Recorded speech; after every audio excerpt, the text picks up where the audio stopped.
इससे भी हम इन लोगों को अवगत कराएंगे। वीसी साहब अभी बीमार चल रहे थे, अभी डेरा से ही काम कर रहे हैं।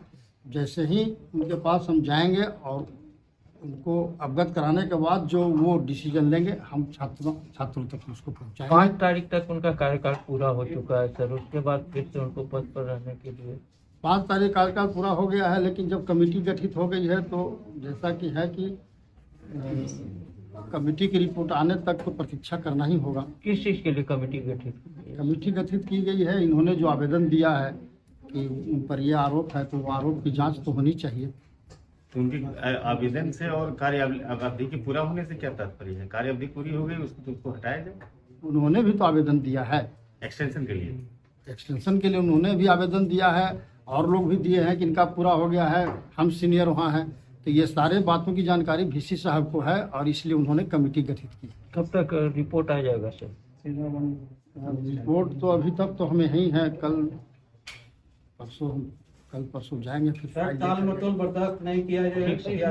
नहीं, टाल मटोल नहीं करेंगे। पूर्व में सर गोपाल यादव प्रिंसिपल थे टीएनवी कॉलेज के, 5 साल पूरा होने पर सारे लोग मिल गए, उनका एक्सटेंशन नहीं मिला, जबकि उनका क्रेडिट बहुत बढ़िया था। और आज कार्यकाल उनका बहुत आज एक बात बता देना चाहते हैं सर, आज इन्होंने जो अपना ढोल पीट रहे हैं कि हम नेक्स्ट एक्रेडिटेड प्लस करवाए हैं, कहीं न कहीं गोपाल यादव और पीसी वर्मा का हाथ है, क्योंकि उन्होंने सारी चीज को, सारे योजना को पास करवाया और इन्होंने आके सिर्फ कुर्सी पे बैठ के पैसा तसीलने का काम किया। भेदभाव क्यों किसी के 5 साल पूरे होने पर सारे लोग मिलकर उसको पद मुक्त कर देते हैं और भ्रष्टाचारी हो चुका है। विश्वविद्यालय प्रशासन से एक ही मांग करते हैं, टीएनवी कॉलेज के गरिमा को देखते हुए अविलंब वहाँ पे पद से हटाया जाए और अविलंब वहाँ पे कोई प्राचार्य का नियुक्ति किया जाए। बाकी बात हम लोग कोई चीज नहीं बर्दाश्त करेंगे। गए पारस में इलाज कराने के लिए, वहाँ बेटा पहले से भर्ती, फिर भी 6 तारीख को फाइल आई थी। 6 तारीख को फिर मैडम को हम लिखे, 6 तारीख को फिर मैडम हमको लिखी। टीएनवी कॉलेज के जो प्रिंसिपल है संजय कुमार चौधरी, वो भी एक्सटेंशन को लेकर के अड़े हुए हैं और उसने विश्वविद्यालय प्रशासन को एक अर्जी दी है, एक पत्र दी है कि मेरे कार्य अवधि के मूल्यांकन के बाद हमारी कार्य अवधि 5 साल के लिए और बढ़ा दी जाए। लेकिन छात्र राजद वहीं उसके ऊपर कई तरह के आरोप लगे हुए और आरोप में कई तरह के आरोप सत्यापित होने के बाद अब ये पूरी तरह से मामला तूल पकड़ता जा रहा है छात्र राजद आंदोलन की तरफ से कि संजय कुमार चौधरी को टीएनवी प्रिंसिपल के पद से किसी दूसरी जगह पर भेजा जाए, हस्तांतरित किया जाए। हमारे बीच आज उपस्थित हैं छात्र राजद के स्पोक्स पर्सन प्रवक्ता आशुतोष यादव जी। हमसे बातचीत करेंगे क्या कुछ हुआ है यहाँ पर आज पूछला दहन के बाद जो रजिस्ट्रार साहब से मिले हैं, क्या है घटना, तमाम चीज़ों को लेकर के हम आज इस पर बातचीत करेंगे। आशुतोष जी, तिलका मान जी, हमेशा विश्वविद्यालय विवादों में ही रहता है, पढ़ाई लिखाई का मामला काफ़ी लगता है पीछे छूट रहा है। अब इस बार इसके टीएनवी कॉलेज के जो प्रिंसिपल हैं संजय कुमार चौधरी जी, वो अपने एक्सटेंशन को लेकर के मांग कर रहे हैं। आप लोग कह रहे हैं कि उसके ऊपर कई तरह के आरोप हैं, इसलिए एक्सटेंशन इस कॉलेज में नहीं दिया जाए बल्कि उसको दूसरी जगह भेजा जाए। क्या है पूरा मामला सर ये है कि 6 दिसंबर 2022 को उनका जो 5 साल का कार्यकाल था वो पूरा हो चुका है और पूरा होने के बाद इस 5 साल के दरमियान में प्रधानाचार्य रहते टीएनवी कॉलेज के, उससे पूर्व मुरारका कॉलेज, एसएसबी कॉलेज में भी उन्होंने प्राचार्य के पद पर रहा। इन सभी तीनों कॉलेज में उनके ऊपर वित्तीय अनियमितता करने, परीक्षा में कदाचार को बढ़ावा देने, उसके बाद उनके ऊपर जो जांच कमेटी, इन सभी आरोप जो लगा उसके ऊपर जो जांच कमेटी बैठाई गई थी विश्वविद्यालय के द्वारा, उस जांच कमेटी को सहयोग नहीं करने तथा उस जांच कमेटी को दिग्भ्रमित करने, उसके जांच कमेटी में जितने भी संलिप्त कर्मचारी थे उसको डराने धमकाने का काम किया गया इनके द्वारा। जेपी विश्वविद्यालय में जब इन्होंने जेपी विश्वविद्यालय से तिलका मांझी भागलपुर विश्वविद्यालय से स्थानांतरण के क्रम में खुद का इन्होंने अपने स्वयं से अपने डॉक्यूमेंट को सत्यापित किया। जी हाँ, उसके बाद कॉलेज में जो बोले वित्तीय अनियमितता के विषय में थोड़ा उस पर भी प्रकाश डालें। जी, वित्तीय अनियमितता उन्होंने सुबोध कुमार, वहाँ के एक प्रिंसिपल थे सुबोध मेहता सर, ठीक है, यहाँ देखिए एक नोटिस है तिलका मांझी भागलपुर विश्वविद्यालय के, इसमें सीधा लिखा हुआ है कि an inquiry committee was also constituted against professor Sanjay Kumar Chaudhary with serious financial irregularities during his tenure as principal Murarka College, Sultanganj, based on complaint of his successor doctor Subodh Prasad Mahato, यानी कि पूर्व के जो प्राचार्य थे उनके द्वारा आरोपित किया गया कि ये किसके तरफ से आरोप तय किया गया था? सुबोध प्रसाद महतो उनसे पूर्व पूर्व के जो प्रिंसिपल थे वहाँ के, उनके द्वारा आरोप तय किया गया कि इन्होंने ये सब क्रियाकलाप किया है। ये कब तय हुआ था? 2020 में? जी हाँ, एज ऑन उस समय नहीं, ये जो कंप्लेन दायर हुआ है ये 26 और ये पेपर जो आपको दिखाई पड़ रही है ये तिलकामांझी भागलपुर विश्वविद्यालय का जो रजिस्ट्रार हैं वर्तमान उस समय के कर्नल अरुण कुमार सिंह 20/8/2020 को अच्छा आशुतोष जी, मेरा एक प्रश्न बड़ा गहन से सुनिएगा। आपने कहा कि कर्नल आशुतोष सिंह ने उसके ऊपर में आरोप तय कर दिया, ठीक है, चिट्ठी निकाल करके, लेकिन संजय कुमार चौधरी से मेरी जब बात हुई तो बोला कि कर्नल या रजिस्ट्रार साहब को कोई अधिकार ही नहीं है कि इस तरह का वो डायरेक्शन या आदेश जारी करे। तो ये तो देखिए सर, ये मामला विश्वविद्यालय प्रशासन के वो तय करे कि किनके ऊपर क्या जिम्मेदारी तय करनी है, किनके ऊपर कौन आरोपित कर सके। लेकिन ये जो कमेटी के आधार पे जो उनके ऊपर शॉर्ट लिस्टेड किया गया, उनका कैरेक्टर साफ लिखा हुआ है, information on character of short listed candidate. छात्र राजद के पास संजय कुमार चौधरी पर लगे वित्तीय अनियमितताओं या भ्रष्टाचार के मामलों में कितने आरोप हैं? पुख्ता सबूत? पुख्ता सबूत तो पहला नंबर 6-7 सबूत हैं। आपको मैं पॉइंट वाइज बता देता हूँ। पहला, टीएनवी कॉलेज में फाइनेंशियल गड़बड़ी किए हैं, उनका रिपोर्ट भी है, देख लीजिए आप। 11। लेकिन आपने जितना आरोप उसके ऊपर लगाया है उस मामले में वो अपनी तरफ से ये स्टेटमेंट देते हैं कि मेरे ऊपर कोई आरोप ही नहीं है। अब चोर बोले जोर से, सीधी सी बात है। वो सीसीआर की भी रिपोर्ट देते हैं कि सीसीआर मेरा देख लिया जाए। सीसीआर के बहाने ये सारी चीज़ को अपना पर्दा डालने की कोशिश कर रहे हैं, जबकि ये सारी रिपोर्ट जो है ये विश्वविद्यालय के द्वारा जो जांच कमेटी बैठाई गई थी, हर एक उन पे जो भी मामले लगाए गए थे उन पे जो जांच कमेटी बैठाई गई थी उनकी रिपोर्ट है। और ये सारी रिपोर्ट ये कह रही है कि उन्होंने ये घोटाले किए, वित्तीय अनियमितता किया, परीक्षा में कदाचार का बढ़ावा दिया, अपना पद का दुरुपयोग किया। एक तरफ अब उसकी समय अवधि भी पूरी हो गई है, जो उसका कार्यकाल था वो पूरा हो गया, अभी तक विश्वविद्यालय प्रशासन उसको हटाया नहीं है, और फिर आपने उसके लिए आवेदन भी दे दिया, मांग भी कर दिया कि इसको हटाइए, अभी तक नहीं हटाया गया। अब प्रशासन भी कहे, रजिस्ट्रार साहब भी ये बोले हैं कि जब तक वीसी साहब अभी आ नहीं जाते हैं, जब कमेटी बनी उसकी रिपोर्ट नहीं आ जाती है, तब तक हम उसको नहीं हटाए। ये तो विश्वविद्यालय प्रशासन की लापरवाही का जीता जागता प्रमाण है कि भाई कोई 6 तारीख को रिटायर्ड हो रहा है, उसका कार्यकाल पूरा हो रहा है, आज लगभग 9 या 10 तारीख हो चुका है, 4 दिन बताइए वहाँ का भी प्रभार में कौन है? लिखित रूप से अगर पूछा जाए कि इस 6 तारीख से लेकर आज 10 तारीख के बीच में वहाँ के प्रभार में कौन है? क्या जो सब प्रतिष्ठित कॉलेज का आज प्रिंसिपल कौन है ये नहीं जान रहा है। बिहार के सबसे प्रतिष्ठित कॉलेज है, खुद वहाँ के अगर जो एम्प्लॉय से पूछा जाए, यहाँ तक कि खुद यहाँ के कुलपति कुलसचिव चाहे कोई भी अधिकारी हो, उनसे पूछा जाए कि वर्तमान में बता दीजिए कि आज टीएनवी कॉलेज के प्राचार्य के पद पे कौन है, तो जवाब देने में असमर्थ है। क्योंकि उनके पीछे एक ही कारण है कि इन्होंने इस मामले में लापरवाही बरती है। दूसरी बात है कि कमेटी गठन करने के बहाने सीधी सी एक ही बात है कि वो इस मामले को लिपापोती करना चाहते हैं।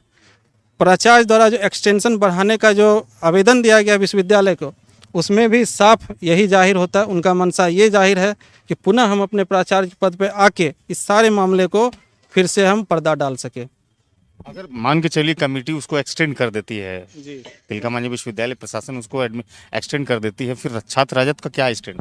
हम लोग का स्टेटमेंट बस कॉन्स्टिट्यूशनल और डेमोक्रेटिक स्तर से हम लोग अपना आंदोलन करेंगे। लेकिन आप लोग चाहते हैं कि किसी भी सूरत पर वो अब एक्सटेंड नहीं हो। सबसे पहली बात है कि टीएनवी कॉलेज बिहार का एक गरिमा वाली कॉलेज, उस कॉलेज में ऐसे भ्रष्ट प्राचार्य रहेंगे तो बताइए छात्र का भविष्य और छात्र के जो मनोवैज्ञानिक होता है, अगर कोई उसी के कॉलेज के बच्चे को बता दिया जाए कि तुम जिस कॉलेज में पढ़ रहे हो उस कॉलेज का प्रिंसिपल ही इतने तरह के आरोपित हैं, तो बताइए उस बच्चे का मनोवैज्ञानिक दबाव बढ़ेगा या नहीं बढ़ेगा?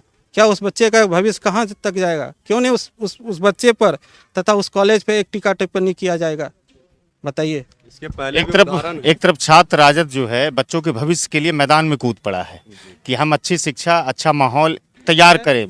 तिलकामांझी विश्वविद्यालय का जो एक प्रतिष्ठित कॉलेज है टीएनबी, अब संजय चौधरी चाहते हैं कि नहीं, हम अब जो अच्छा काम किए हैं उसके आधार पर हम आगे भी बढ़े। आपने ऐसा कोई अच्छा काम ही नहीं किया है जिसका आपको एक्सटेंशन मिले। आपने जितने काम किए वो सारे भ्रष्ट हैं, और इसके पूर्व में देखा गया है, नीति संगत देखा जाए तो जो पूर्व में वहाँ के प्राचार्य हुआ करते थे, 5 साल पूरा हो जाने के बाद उन्हें पद से हटना पड़ा था, लेकिन इनके साथ नहीं किया जा रहा है, जबकि उनका कैरेक्टर बेहतरीन था। सारे लोग जानते हैं इस बात से, तिलका मांझी विश्वविद्यालय प्रशासन अच्छी तरह से रूबरू है। लेकिन इसके पीछे क्या कारण है जो संजय चौधरी को पुनः क्या कहता है, एक तरह से एक्सटेंशन देने के लिए अपनी कमेटी बनाती है। और कमेटी भी ऐसे लोगों को, जब सारी चीज़ों की जानकारी है, फिर कमेटी किस बात की? क्यों ना अभी उसे पद से पहले हटा दिया जाए, दूसरे को प्रभार दिया जाए और जो कॉलेज के कार्य है वो चलता रहे। कॉलेज भी बदनाम हो रहा है और विश्वविद्यालय प्रशासन जानबूझ के एक व्यक्ति को, भ्रष्ट व्यक्ति को बचाने के लिए अपनी छवि को खराब कर रहा है। साहब, जब मैं रजिस्ट्रार से बात कर रहा था तो मैंने उससे पूछा कि आप ये बताइए कि बिहार राज्य विश्वविद्यालय अधिनियम 1976 में जो कानून बना है उसके तहत एक्सटेंड करने की बात है, तो उसने कहा कि हाँ है, एक्सटेंड करने की बात है। लेकिन ये एक्सटेंड करने की उनके भी समय में बात होती, इसके पूर्व जो प्राचार्य वहां रहे हुए थे उनके ऊपर भी होती, लेकिन उस समय विश्वविद्यालय प्रशासन चुप्पी साधकर उनको हटाने के लिए चारों तरफ का साम दाम दंड भेद अपनाकर उनको हटा दिया गया।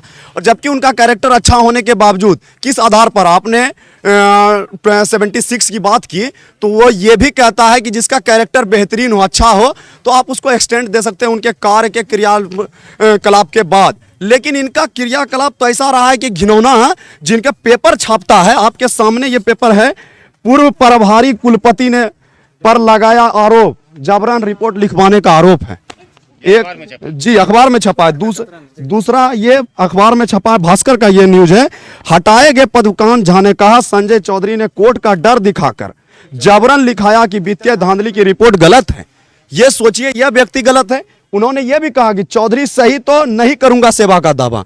वो भी ये भी कह रहे हैं कोई व्यक्ति सेवा करने के लिए इतना बड़ा रिस्क नहीं लेता है कि वो सही है और हम बोल देंगे। मीडिया के सामने जवाब देना हर किसी की बात नहीं होती। कहीं ना कहीं संजय चौधरी पूरी तरह से दोषी है, उसका प्रमाण है हम लोगों के पास। अगर छात्रों की मांगों को, छात्र राजद की मांगों को अगर पूरा नहीं किया जाता है तो विश्वविद्यालय प्रशासन के खिलाफ सोमवार तक का समय दिया गया है विश्वविद्यालय प्रशासन को कि उन्हें पद से हटाया जाए, अन्यथा हम लोगों का चरणबद्ध आंदोलन चलता रहेगा और जब तक अपने परिणाम तक नहीं पहुंच जाएंगे रुकने वाले नहीं हैं। आपको नहीं लगता है कि बतौर छात्र नेता होने के नाते आप विश्वविद्यालय के जब कार्यों को असेसमेंट करते हैं तो कभी विश्वविद्यालय में भीसी का सही तरीके से नहीं रहना या फिर विश्वविद्यालय भीसी फ्री रहना, उसके बाद फिर इस तरह के आंदोलन होना, फिर इस तरह के कार्य होना, आपको नहीं लगता तिलका मांझी विश्वविद्यालय की प्रतिष्ठा को कहीं ना कहीं हानि पहुंच रही है? ये सब जानबूझकर सिर्फ पैसे की लोभ लालच में भ्रष्ट नीति को बढ़ावा देने के लिए तिलका मांझी विश्वविद्यालय जैसे प्रतिष्ठित जो एक महापुरुष के नाम पर यह विश्वविद्यालय है उसको बदनाम करने के लिए दो चार चंद अधिकारी ऐसे मानसिकता के हैं कि चाहते हैं कि गरीब का बच्चा यहाँ पढ़ ना सके, हम रहेंगे, मेरी मोनोपोली चलेगी तो हमारे लोग आगे बढ़ेंगे, गरीब का बच्चा पीछा रह जाए। इसी वजह से विश्वविद्यालय को इस तरह बदनाम किया जाता है। कुलपति आते हैं, चले जाते हैं, बीमार पड़ते हैं। इसमें सरकार, राजभवन जिस प्रकार का कार्य करती है, कहीं ना कहीं विश्वविद्यालय के अधिकारी भी इसमें दोषी हैं कि आपको जिस कुर्सी पर बिठाया गया है आप अपनी ईमानदारी और निष्ठा को नहीं समझते हैं, स्वार्थ को लेकर आगे बढ़ते हैं। इसीलिए आज इस दशा है कि तिलका मांझी भागलपुर विश्वविद्यालय के अंगीभूत कॉलेज TNV जैसे महाविद्यालय का ये हाल है कि वहाँ के प्रचार पर कोई एक्शन नहीं लिया जा रहा है और अधिकारी रसगुल्ला खाने के फिराक में उनको जो है उनके ऊपर जांच बैठा देती है, आपके यहाँ जांच करने जाएंगे, कुछ ना कुछ होगा। ये सीधा सीधा पैसे का खेल है, पैसे का दबाव दिया जा रहा है और वो जानबूझकर ऐसा कार्य कर रहे हैं। जब तक संजय चौधरी को उनके पद से हटा नहीं दिया जाता है और दोबारा दूसरे को वहाँ का प्रभार दिया जाना चाहिए। कॉलेज का कार्यभार रुका हुआ है, वहाँ के कर्मचारी, अधिकारी, स्टाफ परेशान है, वहाँ का कार्यभार सब परेशान है इनसे। पिछले 5 साल से जो कॉलेज में तबाही मचा कर रखे हुए हैं वित्तीय अनियमितता के नाम पर, इसको बेचना, लकड़ी बेचना, कार्टून बेचना। अब एक चीज़ और मैं आपको दिखाता हूँ, यहीं पर एक रिपोर्ट में है कि वो जो अपने बिल दिए हैं TNV का रिपोर्ट आया है, ये रहा। प्राचार्य के जवाब, तत्कालीन प्रशाखा अधिकारी के एवं लेखापाल के जवाब में दी गई खर्च की राशि में अंतर है। प्राचार्य के अनुसार 2,44,000 या प्राचार्य के अनुसार 3,42,000 और उनके अनुसार जांच के क्रम में 2,44,000, तकरीबन 98,000 रुपया का हेर फेर है। प्रिंसिपल संजय चौधरी 3,42,000 दिखा, हाँ, और ये 2,44,000, सीधे सीधे 98,000 का हेर फेर है। यहाँ देखिए, ये वहाँ का तत्कालीन प्रशाखा पदाधिकारी वर्तमान लेखापाल के जवाब में प्राचार्य आवास में खर्च 2005 इतना में 3 लाख कितना हुआ है? 3,03,000 3,03,000 3,0623 रुपया। बताइए, ये सबसे पहला तो यही फॉल्ट है। कि आप इस तरह के कार्य कर रहे हैं। ये प्रथम फॉल्ट हुआ। इस तरह का 11 फॉल्ट इनका 11 मैं आपको इसकी कागजात भी दूंगा कि ऐसा नहीं है कि छात्र राजद हवाई बात कर रही है। पूरे ठोस सबूत के साथ छात्र राजद उनके खिलाफ आया है, और जब भी गलत हुआ है छात्र राजद मैदान में आया है। करके छात्र राजद के पास इतना मजबूत सबूत है कि उसकी वित्तीय अनियमितता को आप सही तरीके से प्रदर्शित कर सकते। बिल्कुल बिल्कुल, उसमें कहीं कोई दो राय नहीं है। एक है TH-27 क्वार्टर की मरम्मती में 48,791 रुपये का भुगतान। किस तरह से भुगतान किया गया मैं पढ़ के सुनाता हूँ। जांच में TH-27 क्वार्टर असानंदपुर स्थित शिक्षक आवास है। इसमें अशोक कुमार झा सहायक पुस्तकालय रहे थे। इनके आवेदन के आधार पर वित्तीय नियमों का पालन करते हुए उक्त आवास में कार्य करवाना चाहिए था, लेकिन कोई प्राक्कलन उपलब्ध नहीं है। सुन लीजिए, प्राक्कलन उपलब्ध नहीं है और ना इसकी निविदा निकाली गई, टेंडर भी नहीं निकाला गया। मरम्मती के लिए संवेदक श्री चंद्रशेखर झा को 48,791 रुपये का भुगतान हो गया, और निष्कर्ष इसका क्या निकला?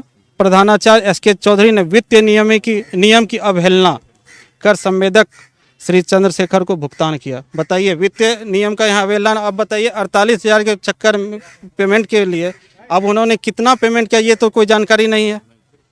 सीधी तौर पे जब यहाँ लिखा हुआ वित्तीय नियम की अवहेलना। दूसरा आरोप संख्या 10 देख लीजिए। बगैर विश्वविद्यालय के अनुमोदन के डेवलपमेंट कमेटी एवं परचेजिंग कमेटी के निर्णय के आलोक में की गई खरीदारी का मनमाना भुगतान उपरोक्त जांच में कर्मचारियों के असहयोग के कारण संभव नहीं हुआ। इन्हीं के दबाव में कर्मचारी जो है जांच कमेटी को हेल्प नहीं किया। यानी कुल मिलाकर के वो मतलब TNV कॉलेज में रहते हुए भारी अनियमितता की, उसके साथ साथ मनमानी, तानाशाही, जो मन में आया वो क्यों, क्योंकि वो जान रहे थे कि हमको हटाने वाला, हमको कोई बोलने वाला कहीं कुछ नहीं है। इसलिए ही नहीं, SSB कॉलेज भी इसका उदाहरण है, मुरारका कॉलेज भी है। JP विश्वविद्यालय से लौटने के क्रम का भी हालात है कि हम ही गुनाहगार हैं और हम ही जज बन गए हैं। 3 इडियट्स में एक पॉइंट है कि जहाँ भी जाएंगे चमत्कार पे चमत्कार करेंगे। उसी तरह इनका कथन है, इनका सोच है, हम जिस कॉलेज में रहेंगे वहाँ घोटाला करेंगे। SSB college, Murarka college, TNV college, इसका जीता जागता दोनों छात्र नेताओं का बहुत बहुत शुक्रिया। देखिए, ये छात्र नेता की तरफ से जो बयान थे उसकी तरफ से ये कहा जा रहा है कि संजय चौधरी बतौर TNV कॉलेज के प्रिंसिपल ही नहीं बल्कि इससे पहले मुरारका या फिर SSB कॉलेज में जहाँ भी रहे हैं, विश्वविद्यालय या फिर राज्यपाल के जो नियम थे या फिर विश्वविद्यालय अधिनियम 1976 का जो नियम था उसकी अनदेखी की और भारी अनियमितताओं के साथ तानाशाही का एक माहौल पैदा किया। अब देखना ये दिलचस्प होगा कि एक तरफ संजय चौधरी एक्सटेंशन के लिए विश्वविद्यालय प्रशासन से 5 वर्षों की मांग कर रहे हैं, वहीं छात्र आंदोलन इस बात को लेकर के डटे हुए हैं कि अगर ऐसा ही करना था तो इससे पहले जो प्रिंसिपल रहे थे TNV कॉलेज के उसको एक्सटेंशन क्यों नहीं दिया गया। अगर बातों को अगर देखा जाए या फिर उसके कार्यों को मूल्यांकन किया जाए तो इससे पहले जो प्रिंसिपल रहे थे उनके कार्यों का मूल्यांकन क्यों नहीं किया गया। एक ही विश्वविद्यालय में 2 तरह के नियम लेने का अधिकार किसे दिया जाता है। तमाम चीज़ों को देखना बड़ा ही दिलचस्प होगा, लेकिन क्या कुछ हो पाता है संजय चौधरी का हस्तांतरण को लेकर के एक रिपोर्ट विश्वविद्यालय का, ये देखना बहुत ही दिलचस्प होगा। फिलहाल इस वीडियो को हम खत्म करते हैं, मिलते हैं दूसरे वीडियो। धन्यवाद।